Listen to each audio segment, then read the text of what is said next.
There's no way this one isn't going to get demonetized.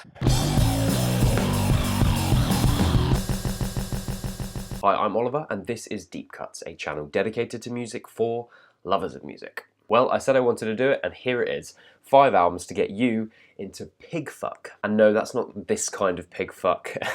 This is a journalistic term coined by the renowned music critic Robert Christgau. I think that's how you say his surname. That's how I've always said it. And he was writing about Sonic Youth back in 1983. He was reacting to a live set, and this was around about the sort of time that Sonic Youth had released Confusion is Sex. I should say that Thurston Moore, Kim Gordon, Lee Ronaldo were pretty irritated by being called pig fuckers, which is fair enough. And so much so that they changed the track name Kill Your Idols to I Killed Christgau with My Big Fucking Dick. Great title. Interestingly, although the term was originally used to describe Sonic Youth, their music doesn't really fit into what's now understood as the term pig fuck. You know, soon bands like Butthole Surfers, Jesus Lizard and Big Black, bands I'm going to be talking about today, they came along, they took that dirty aesthetic and pushed it out even further. One of the more ephemeral genre tags I've done on this series so far, but I thought it would be fun to take a look at a very specific sonic style and a very exciting period of rock music, heavy music, underground music. You know, there was all these different expressions popping up left, right and centre, and many would renounce this as a pseudo-genre and this isn't a real genre of music, and you know, yeah, it's kind of a bit jokey, the whole pig fuck tag, but I don't think that means it doesn't deserve to be talked about, because these bands still fit into a very specific aesthetic together, which makes them all very interesting bands to talk about in one video, which is why I'm using the term and talking about it today. And yeah, all the bands on the list today, although they do fit into other genre tags like noise rock, post-rock maybe, post-punk, post-hardcore, I wanted to put a list of bands and albums together in a video that embody this approach and this feeling, because this list of albums are murky, dirty, covered in mucus, and at times despicable, and they're brilliant for it. These artists took stylistic cues and influences from a number of seminal bands, and one of the most notable bands, and one of the ones I wanted to mention, was something like Nick Cave's The Birthday Party, because it's that riotous post-punk, it's the attitude that they had towards their audience, towards their music, and that is very much part of what these pigfuck bands do as well. So if you like The Birthday Party and bands like that, then I think you're going to be in for a treat if you've never listened to these bands before. Let's do it. Number 1, Big Black with Atomizer, released in 1986. Undoubtedly one of the most important names in underground rock, punk, heavy music, from both a songwriting and a production standpoint. Steve Albini, the man Steve Albini, is the mastermind behind Big Black as a band. Also Shellac, another very important, influential band in the underground rock scene. He worked on Nirvana's In Utero, he's worked with Don Caballero, you know, he's an important figure. The number of brilliant caustic records this man has been involved with is pretty amazing. I will be doing a Steve Albini guide in the future because he's got a fascinating history. He's attributed to so much brilliant work, and he's quite a complex person, so I think it'd definitely be worth digging into him at some point. Albini formed Big Black in 1981, and it was very much a bit of a fuck you to the music industry. First off, they were completely self-managed, so they booked their own recording studio times, they booked their own gigs, they organised everything. You know, that's very much part of that DIY aesthetic that hangs over from the original punk period and the bands that were coming up out of the 70s and 80s anyway. But the even more relevant facet of Big Black's rebellion was the political-laden lyricism that Albino put into these fricative, clanging tracks. You have dealing with topics of child abuse, rape, murder. I think many people who skim over Big Black's legacy make the point that everything that Albini, Santiago Durango and Dave Riley did was pure shock tactics. I mean, it would explain the follow-up to Atomizer, 1987's cover art, Songs About Fucking, because look at that, you know, there's definitely an element of shock tactic going on in there. And yes, shock tactics are part of this, but also the lyricism that Albini writes is a scathing commentary on these dark and taboo issues. You know, Albini and co aren't reveling in the disgust of the subject matter that they're talking about on this album. They have a disgust for it. You know, it's what gives these tracks such a layer of thematic weight. It's difficult, but it's vital stuff. Just take the opening track on Atomizer, Jordan, Minnesota, and Albini wrote these lyrics about the discovery, the real-life discovery of a child sex slave ring in the town of Jordan, and he seethes across much of this track. You can feel his vehement fury and hatred for these individuals that could do something like this. I mean, just look at the lyrics. This is Jordan, we do what we like. Stay with me, my 5-year-old. Stay with me, play hide and seek. Stay with me, my 5-year-old. This is Jordan, we do what we like, and this will stay with you until you die. This distressing vocal is accompanied with this pummeling guitar line and a sequenced drum machine, and this is another aspect that builds the formidable sound of Big Black, and it's the lack of a conventional percussive backline. This use of a drum machine, it makes the track clatter. It feels industrial and unrelenting. When you listen, note the fact that the Roland drum machine has the bass on the EQ turned all the way up. It almost drowns out the guitars throughout the track. It becomes this insistent driving force that's so oppressive. Important to quickly note actually that the story about Jordan turned out to be pure media lies and spin, and it's something Albini felt awful about because he felt he'd been sucked up into this media tirade that turned out just to be lies and a way of scapegoating people. He did do an interview about how that did really frustrate him, and he felt ashamed that he was part of being duped by the media, I suppose. The track Kerosene takes that metallic sound and applies it to Albini's guitar line this time. It has a melodic quality to it, but it also has this ragged edge. It sounds as if the strings might snap at any moment from the sheer force that's being applied to them. The lyrics of Kerosene have this nihilistic torpidity to them. Albini's just so bored and he's got nothing to do that he would rather be set on fire. That would be preferable to sitting in this boring town. Fists of Love is one of the hardest tracks here thematically, alluding to domestic violence, sexual abuse. In fact, it's not even an allusion, it's right there as you listen to it. It's very obvious, and that ever-present drum machine pounds on as guitar and bass repeat a simple motif, and Albini's screaming, "Feel my hand, feel my arm, feel my fist, fists of love." A landmark record. Not an easy listen, but an important one.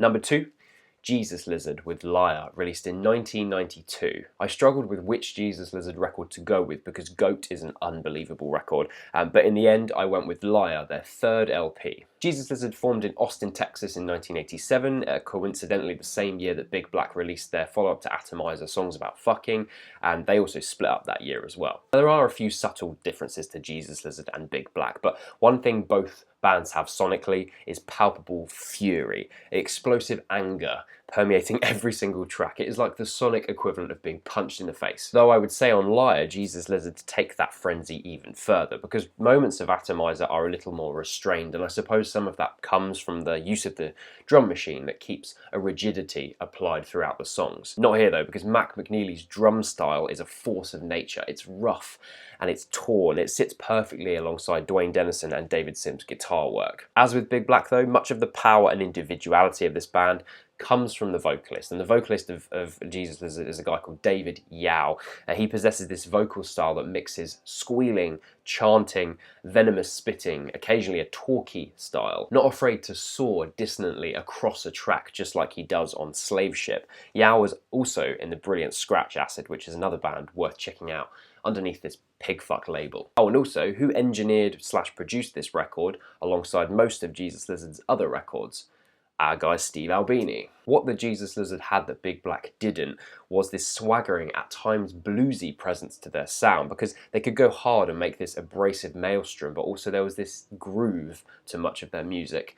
And I suppose that comes from the fact that it's more of a conventional band setup than Big Black with the drum machine. Listen to the track World, because it has this snaky 5/4 bass repeated motif, and it has such a strut to it, yet at the same time there's this vicious energy to the entire song, as if it might just go off at any second. Opening track Boilermaker shows the band utilising time signatures to startling effect, and it's another good example of the musical genres and ideas in the underground music scenes around this sort of time, the late 80s, early 90s, were all fusing together and melding and switching ideas and approaches, because around this sort of time Albini had formed Shellac, which many people see as an early progenitor of math rock. And so bands like Doncab, for example, would have been influenced by these bands and this sound. Yao's lyrics on a track like Boilermaker, for example, reveal that they don't have the same uncomfortable subject matter that Albini's go for, and that's very much because Albini's going for a real world, almost investigatorial style, especially on tracks like Jordan, Minnesota. Yao opts for something a little bit less tethered, maybe a bit more free association. And if you didn't know, a Boilermaker is a whiskey and a beer. If you've ever watched season 2 of The Wire, you'll be familiar with this. And in general, Yao's lyrics on this album are less thematically focused, yet they still have this discomforting darkness to them. Closing track Dancing Naked Ladies sports this line: "Every hour up another degree. Misery lies there close to you. Misery fucks you in the arse over and over. you better sleep it off. It's because you're sick. To the Undertaker, meet your maker. Anyway, anyway, anyway. With that rash, you're dotted and glossy. An angry, nasty record. Listen. Number 3, Butthole Surfers, Locust Abortion Technician, released in 1987. Yeah, I know this list isn't in chronological order this week like it normally is on this series. However, I feel like this is probably the best way of approaching this list. If you've never heard any of these albums before, listen to the albums in this order because, in my opinion, I think this is probably the best way of introducing you to whatever Pigfuck is. Despite the, let's be honest, fairly ridiculous and irreverent band name, Butthole Surfers are one of the more experimental bands that I've put on the list today. They fuse the anger and energy of that pigfuck sound with a gleeful willingness to throw convention at the wall, see it splat against the bricks. The band began in the 80s as hardcore punk mischief makers, I suppose, but slowly as they progressed, they began experimenting with different sounds and they started fusing psychedelia with their original hardcore sound, for example, bringing elements of sludge metal, electronics, tape manipulation. They always kept their sense of humour though, kind of an enfant terrible attitude that is very much the key to a lot of their work and their sensibilities. Also that kind of mischief maker attitude does seem to go across a lot of the Pigfuck label. You know, even a band like Big Black who approach very difficult subject matter, serious subject matter, there's still like an irreverence to some of their approach, especially with the cover art of 1987 songs about fucking, for example. There is like a want to push out against the mainstream and make a point. And they do that with their music, and this is something that Butthole Surfers also do. The band are back actually making music next year, and obviously that makes you a little bit apprehensive because usually comebacks of bands from years later never really live up to the hype, but fingers crossed. For now though, Locust Abortion Technician, Butthole Surfers' third record and my favourite of their albums, is a brisk 32 minutes of off-the-wall mania. You're going to have fun with this one. This lineup of the band is the most consistent and stable of the entire career of Butthole Surfers. There were a lot of personnel changes in the early days. It sounded like some of the recording sessions were drug-fueled and crazy. They would do stupid things, pull pranks on each other, and a lot of people that joined the band just couldn't hack it and had to leave. We have Gibby Haynes on lead vocals and guitar, Paul Leary on guitar and backing vocals and additional vocals, King Coffey on drums, and Jeff Pincus on bass. The band recorded Locust Abortion Technician in their cheaply made home studio. This obviously gave them more time to experiment. They didn't have the issue of paying an hourly rate and forcing themselves to write stuff and get stuff down as quickly as possible. And as such, that also meant that they were able to take more time out of recording sessions to experiment with drugs as well. I think that surely contributed to the sound of this album, alongside the ability to have more time to flesh out their ideas. Because they didn't have a great deal of money, it meant they had very limited access to equipment. They had some unreliable equipment as well, but as Paul Leary said in a recent interview, this actually forced the band to work a little bit more creatively and think about what they were making. This also meant the band weren't tied to a major label and the strings that inevitably come with a contract like that. It just shows the band's need for independence, the fact that they're on the periphery of the entire industry and that DIY attitude that they had to creating music. The Quietus actually did a great interview with Paul Leary about the making of this record. I'll put a link in the description. Locust Abortion Technician begins with the track Sweat Loaf, which is a kind of warped cover ode to Sabbath's Sweet Leaf. The clean verses, clean guitar verses giving away to that hard rock riff. The opening of this track is like a spoken word intro. It has these ethereal keyboard lines and this kind of parodic conversation between father and son. And at the end of the conversation, the father goes, "If you see your mum this weekend, be sure to tell her Satan," just shouts the word Satan and it gets repeated, and then that hard riff comes in. That shouting of the word Satan, interestingly, is what Orbital sample on their 1996 track Satan. It's an interesting link there. The track Graveyard appears twice, first as the second track, the follow-up to Sweat Loaf, and then as the penultimate track. And the first iteration is the slowed down version of this track. It creates this nightmarish, sludgy sound where Haynes' vocals just sound so tortured because they're so slowed down and despicable, and there's these lacerating guitar lines. Everything sounds a bit off kilter because it's been slowed down. USSA is a great example of the levels of insanity the band reach on this record. Cacophonous Scape is built up of these metallic sounds, and then Haynes is just squealing USSA, USSA maniacally in the background as a kind of tortured tortured animal he sounds like. In that Quietus interview that I mentioned earlier, Leary suggested that this track was perhaps an anti-political track. It was an expression of exasperation rather than trying to make any salient point about politics, the USA, the USSR, etc. The whole thing is just fantastic. It's being re-released next month, I believe, so if you want to catch this on vinyl, now's your chance. Number 4, Cherubs with Heroin Man, released in 1994. Another Austin, Texas band. Cherubs are a trio that take that lo-fi aesthetic and they marry it with a dirty noise rock, post-hardcore rigor. Pigfuck indeed. Kevin Whitley, Owen McMahon and Ben Prager got together to form Cherubs in 1991.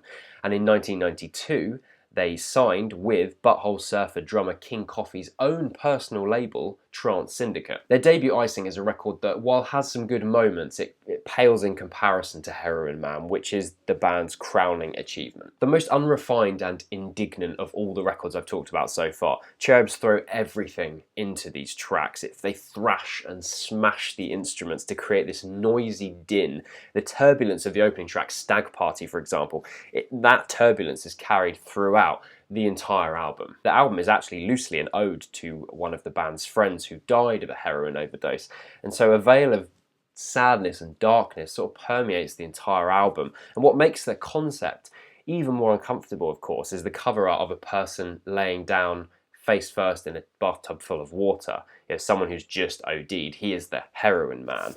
And there's something grotesque about that. You know, the fact that the band were actually connected to an event where someone died in a similar way to this, and then that's grotesquely suggested in like a really open way on the cover art, so you can't ignore it. It makes the music feel a little bit off kilter. You're unsure of how to react to that concept. You know, there's the irreverence and the kind of shock tactic of showing a dead person in a bath. Then the fact that there's a real world connection to an event like this from the people that are making the music. That's a strange sort of transgressive way of making an album or approaching a way of making music. Transgressive is the word that fits so well with this music and with the other music on this list. These bands are so brilliant at challenging conventions, challenging moral boundaries. That first track, Stag Party, is a transfixing barrage of noise, disorienting with that alternating 7/8 and 4/4 time signatures, the brutish, distorted chords, and Kevin Whitley's very anguished vocals. It sounds as if his vocal cords might snap at any moment. This doesn't let up at all going into the track Animator, slightly more straightforward structurally, but no less threatening in its approach. On a track like Baby Huey, the band used this sample that sounds like a beat constructed on a lo-fi Casio keyboard, and that runs through the entire track, and it feels like a track where the influence of a band like Big Black comes into play a little bit more, because they're allowing an electronic beat to provide the backline, whilst everything else just explodes ferociously over the top. I love the track Cockpit. Oddly, I don't know what you guys will think of this, but to me it sounds like a deformed, distorted version of the riff from Slint's Nosferatu Man, which is off of the album Spiderland, the amazing album Spiderland. And so you have this riff that sounds similar to that before it pummels into the core riff that I think will probably blow your face off. They just harness this unprocessed rage so incredibly well throughout Heroin Man, and this track specifically just ratchets the tension over and over. It turns the screw. It just keeps turning that screw, and as this white noise sample eventually comes in and it interjects on the offbeat, it's just the whole thing is just this nightmarish weight of noise. It's brilliant. A muscular, hefty record.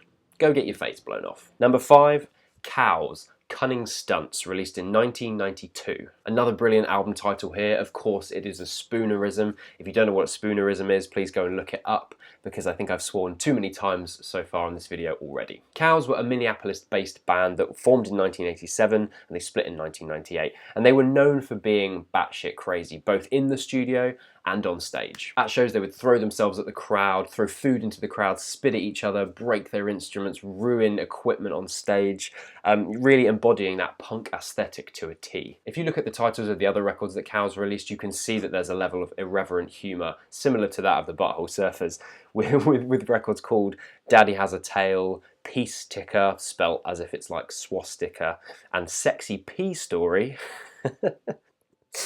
They don't take themselves too seriously. But they weren't knuckle-headed idiots either. They understood that making this defiantly noisy music came with a kind of understood culture, and a lot of these antics they took part in seemed like they were fairly tongue-in-cheek, as far as I can tell anyway. For example, they showed their musical interest and surprising dexterity throughout their back catalogue, not least on their opening track of debut album Taint Pluribus Taint Unum, which is a cover of the Philip Glass piece Koyanis Quatsi, which Koyanis Quatsi, if you've never seen it, is an incredible film which Philip Glass did the score for. I might talk about it on the channel at some other point. This is what elevates them to a more interesting act than you might expect, and it further alienates the majority of audiences by refusing to stick to a set of presupposed conventions. Instead, they opt to create funny, at times frightening music. Opening track Heave Ho begins with a sample of a child crying, which for me personally is a blood-curdling sound in itself. And the opening riff is accompanied by a bugle that's playing this staccato motif. Now my guess is that if you approach listening to this album for the first time, you probably wouldn't expect to hear the sound of a bugle. Contamination is this fantastic cascade that begins with this paranoid 6/8, almost sort of dark ballady sort of feel, before diving into this double-time punk gallop, and Shannon Selberg is snarling. Yeah, come up and make bombs away. Your Michaelianation is contamination. It's contamination to me. Definitely some countercultural allusions in that lyricism, a distaste for the corporate mainstream that you would probably expect from a band making music like this anyway. The track Two Little Pigs details a guy picking up a hitchhiker and planning to have sex. The entire time, Hellberg's lyrics allude to the fact that the driver has a gun and the girl that he's picking up has a knife. And you're waiting for this horrific conclusion, this horrific violent conclusion to the story, the narrative that's being compiled throughout these lyrics. Except Selberg's lyrics end in this way. Then they collide, two sacks of shit slapping in a mudslide. The ride is on. They're both along for the ride. It's nasty and dark, caustic and uncomfortable. Great music. Go and get freaked out. And that's my 5 albums to get you into Pigfuck. Let me know what you think about this list, about the bands that I've talked about today, what you think about the genre label itself. I'm sure there'll be a few debates going on in the comments section about the validity of this as a genre label, so let's get stuck into that. Yes, it's not really, it's a subgenre, I suppose, rather than like a full-blown genre, but whatever, that's probably semantics anyway. So I look forward to chatting with you all. I hope you enjoyed the video. I'll see you next week.